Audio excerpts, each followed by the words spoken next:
जुलाई की वो रात जैसे कहर बनकर टूटी थी। बादलों की गर्जना, बिजली की चमक और आसमान से बरसती मूसलधार बारिश ने मानो पूरे शहर को डरा दिया था। सड़कों पर पानी जमा हो चुका था और तेज हवाएं पेड़ों को झुका रही थीं। इसी तूफानी रात में एक लड़की भीगी हुई, कांपती हुई, अपने भारी लहंगे को दोनों हाथों से उठाए सड़क पर दौड़ रही थी। उसके चेहरे पर बेइंतहा डर था, लेकिन आंखों में खुद को बचाने का जुनून झलक रहा था। हर कुछ कदम पर वो पीछे मुड़कर देखती और फिर डर से अपनी रफ्तार बढ़ा देती। उसके होंठ सूखे हुए थे, सांसें उखड़ रही थीं और आंखों के सामने अंधेरा छाने लगा था, लेकिन वो नहीं रुकी। आधे घंटे तक भागने के बाद आखिरकार वह एक पुराने पेड़ के पास रुककर हांफने लगी। तभी उसे पीछे से कुछ भयानक आवाजें सुनाई दीं। जल्दी चलो रे, वो साली भाग न जाए, वरना चंदा बाई हम सबकी चमड़ी उधेड़ देगी। साला 2 दिन से ना खा रही है, फिर भी भाग रही है जैसे कोई राक्षसी हो। उसके कानों में जैसे झर घुल गया, शरीर थरथराने लगा। उसने दोबारा दौड़ना शुरू किया,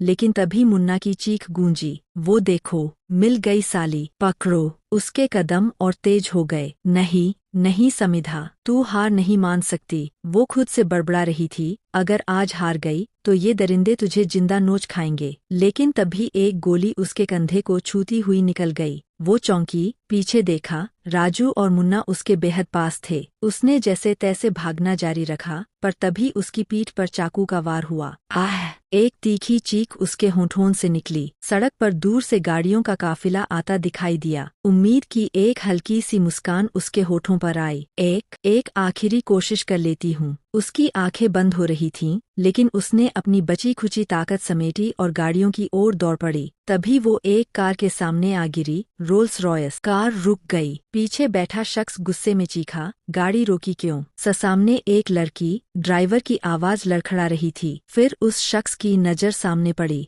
भीगी हुई समिधा कांपती हुई खड़ी थी। उसकी आंखों में दर्द, होठों पर एक ही शब्द, हमारी मदद कीजिए। उसने धीरे से अपना हाथ बढ़ाया, पर फिर रुक गया। और यहीं से एक अनोखे बंधन की शुरुआत हुई। भीगती हुई समिधा जैसे ही अर्थ सिंघानिया की रोल्स रॉयस के सामने गिरी, पूरी दुनिया थम गई। उस भीगी रात में उसकी कांपती आवाज, हमारी मदद कीजिए, कार के भीतर बैठे आदमी के दिल तक उतर गई। अर्थ के बॉडीगार्ड्स तुरंत बाहर निकल उसे घेर लेते हैं, लेकिन समिधा की हालत देख कोई भी उसे छूने की हिम्मत नहीं करता। सर, हम लड़की को दूर कर देते हैं, आपको एलर्जी। बॉडीगार्ड हड़बड़ाते हुए समिधा को खींचता है, पर तभी रुको। अर्थ की आवाज बिजली जैसी गूंजी। अर्थ की आंखें लाल हो चुकी थीं, शरीर में हल्का कंपन था और उसके चेहरे पर रैशेस की हल्की झलक दिखी, क्योंकि उसे लड़कियों से एलर्जी थी। कोई भी महिला अगर उसे छूती थी तो उसकी बॉडी में रिएक्शन शुरू हो जाता था, पॉज, बुखार, कंपी, सब कुछ। लेकिन इस बार कुछ अलग हुआ।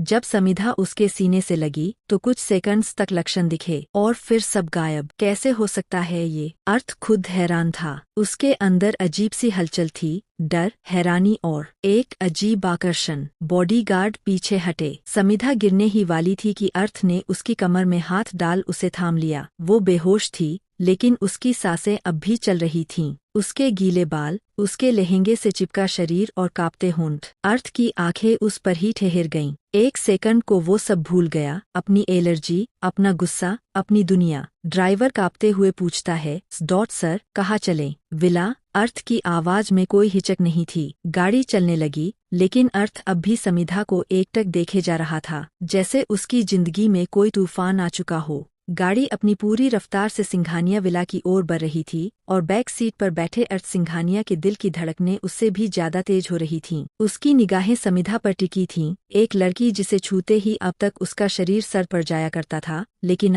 आज कुछ भी नहीं हुआ। भीगे बालों की एक लट समिधा के चेहरे पर चिपकी थी, जिसे अर्थ ने हल्के से अपनी उंगलियों से हटाया। जैसे ही उसकी उंगलियों ने उसकी मुलायम त्वचा को छुआ, वो पल रुक सा गया। इतनी सॉफ्ट स्किन। वो मन ही मन बुदबुदाया और फिर तुरंत हाथ पीछे खींच लिया, जैसे खुद को रोका हो। उसकी निगाह अब समिधा के कंधे पर गई जहाँ से खून बह रहा था। गोली छूकर निकल गई थी, लेकिन घाव गहरा था। अर्थ ने बिना देर किए फोन निकाला और कॉल मिलाई। विला पर फौरन पहुंचो, नहीं तो अपने अस्पताल को अलविदा कह दो। गुस्से से भरी उसकी आवाज ने सामने वाले को कुछ बोलने का मौका ही नहीं दिया। अर्थ ने देखा कि समिधा के कपड़े भीगकर उसके शरीर से चिपक गए थे। उसका ब्लाउज बेहद डीप था। यह देखकर अर्थ की आंखों में गुस्से की चिंगारी चमक उठी। उसने बिना कुछ सोचे उसका दुपट्टा उठाकर उसे कवर किया, लेकिन वो नाकाफी था। तुरंत अपना ब्लेजर उतारकर उसने समिधा को धक दिया। तुम इस हालत में क्यों हो और किससे भाग रही थी? ये सवाल अब उसकी आंखों में तैर रहे थे। इसी बीच दूसरी ओर चंदाबाई के कोठे में कोहराम मचा था। राजू और मुन्ना चुपचाप खड़े थे। उनके सामने बैठी थी चंदाबाई, गुस्से में कांपती हुई। उसकी आंखें लाल थी और हाथ में एक हुक्का था जिसे वो लगातार खींच रही थी। एक लड़की नहीं संभाल पाए साले, आज उसकी बोली लगनी थी। अब किसे परोसूं अपने मेहमानों के सामने? उसकी दहाड़ के साथ मुन्ना को एक तमाचा पड़ा।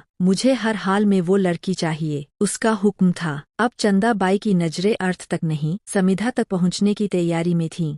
गाड़ियों का काफिला जैसे ही सिंघानिया विला के विशाल गेट में दाखिल हुआ, बिजली की कड़क के साथ बारिश और तेज हो गई। लेकिन अर्थ सिंघानिया के दिल की धड़कनें अब भी तेज थीं, उस लड़की को सीने से लगाए हुए जैसे उसके भीतर कुछ बदल रहा था। सर, डॉक्टर बाहर वेट कर रहे हैं, एक बॉडीगार्ड धीरे से बोला। अर्थ ने बिना नजरें हटाए सिर हिलाया। वो समिधा को अपनी बाहों में उठाकर विला के भीतर ले गया। सभी नौकर और गार्ड्स हैरान थे। आज तक किसी भी लड़की को सिंघानिया विला के अंदर कदम रखने की इजाजत नहीं मिली थी। समिधा को गेस्ट रूम में ले जाकर बेड पर सुलाया गया। डॉक्टर तुरंत उसका चेकअप करने लगे। खून अब भी बह रहा था, पैर घायल थे और शरीर बुखार में तप रहा था। सर, इसे आराम की जरूरत है और शायद ये मानसिक सदमे में भी है, डॉक्टर ने कहा। अर्थ ने बस एक गहरी नजर समिधा पर डाली और धीरे से कमरे से बाहर निकल गया। लेकिन जैसे ही वो बाहर आया, उसकी चाल में ठहराव आ गया। कौन है ये लड़की? मुझे छू सकती है, फिर भी कुछ नहीं होता, वो खुद से ही सवाल कर रहा था। कमरे में समिधा को नींद नहीं आ रही थी। हल्के होश में आते ही उसकी आंखों में डर लौट आया। उसे याद आया, चंदाबाई, वो लोग, वो चाकू और फिर वो आंखें, अर्थ की आंखें। अचानक दरवाजा खुला। अर्थ धीमे कदमों से कमरे में दाखिल हुआ। उसके हाथ में एक तौलिया और गर्म पानी का कटोरा था। तुम्हें डरने की जरूरत नहीं है, अब तुम सुरक्षित हो। उसकी आवाज धीमी लेकिन मजबूत थी। समिधा की आंखों से आंसू बह निकले। उसने अपनी टूटी हुई आवाज में कहा, मैं वापस वहां नहीं जाना चाहती। अर्थ ने बिना एक शब्द बोले उसका हाथ थामा। अब तुम्हें कोई छू भी नहीं सकता, अब तुम मेरी जिम्मेदारी हो। उसकी आंखों में पहली बार एक नरमी दिखी और यहीं से शुरू हुआ एक अनकहा रिश्ता। सिंघानिया विला की उस आलीशान मगर ठंडी हवाओं से घिरी रात में समिधा बिस्तर पर लेटी थी। आंखें खुल चुकी थी लेकिन होश अब भी अधूरे थे। कमरे की दीवारें नई थीं, गंध अजनबी थी, पर सबसे ज्यादा अजनबी था वो सुकून जो उसने सालों बाद महसूस किया था। दरवाजे की धीमी आवाज के साथ अर्थ कमरे में दाखिल हुआ। उसने देखा, समिधा जाग चुकी थी। अब कैसी हो? उसकी आवाज में कुछ ऐसा था जो समिधा को डरा भी रहा था और खींच भी। समिधा ने घबराकर खुद को चादर में और लपेट लिया। उसकी आंखों में अभी भी डर के साए थे। तुम कौन हो? उसने कांपती आवाज में पूछा। नाम अर्थ सिंघानिया है और फिलहाल तुम्हारा रक्षक। वो कुर्सी खींचकर उसके पास बैठ गया।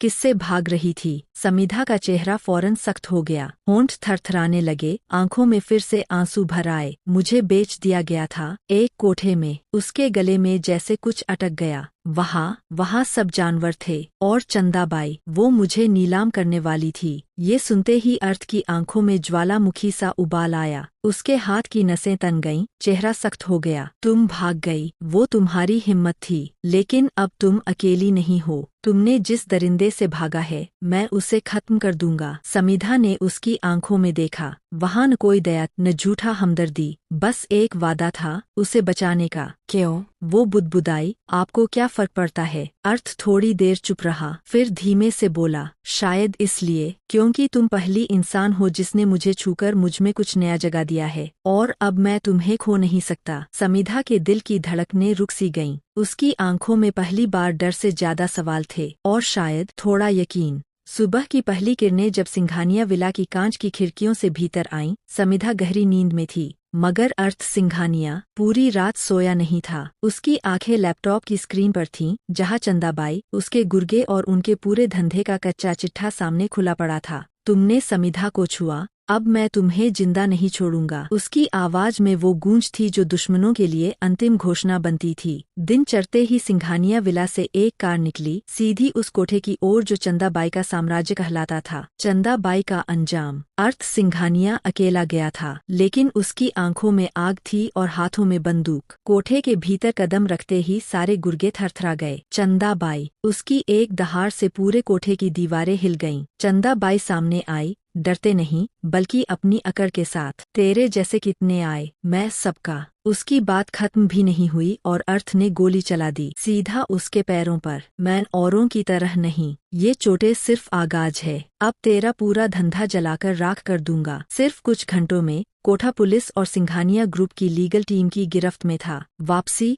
एक नई शुरुआत। अर्थ जब वापस लौटा, समिधा आंगन में बैठी थी। उसकी आंखों में शांति थी, लेकिन दिल में उथल पुथल। तुम वापस आए, उसकी आवाज धीमी थी। कहा था ना, अब तुम्हें कोई नहीं छू सकता। चंदाबाई खत्म। समिधा की आंखें भर आईं। उसने हिम्मत करके पूछा, अब क्या होगा? मैं कहाँ जाऊंगी? अर्थ ने धीमे से उसका हाथ पकड़ा और कहा, जहाँ मैं हूँ वहीं तुम्हारा घर है। तुम अब सिर्फ मेरी नहीं, मेरी ताकत हो। आगाज है ये हमारे रिश्ते का। प्यार हो या जुनून, अब तुम मुझसे कभी दूर नहीं जाओगी। समिधा कुछ नहीं बोली, लेकिन उसकी आंखें बोल गईं। कभी दर्द और डर की गिरफ्त में जीती एक लड़की अब सिंघानिया विला की रानी बनने जा रही थी।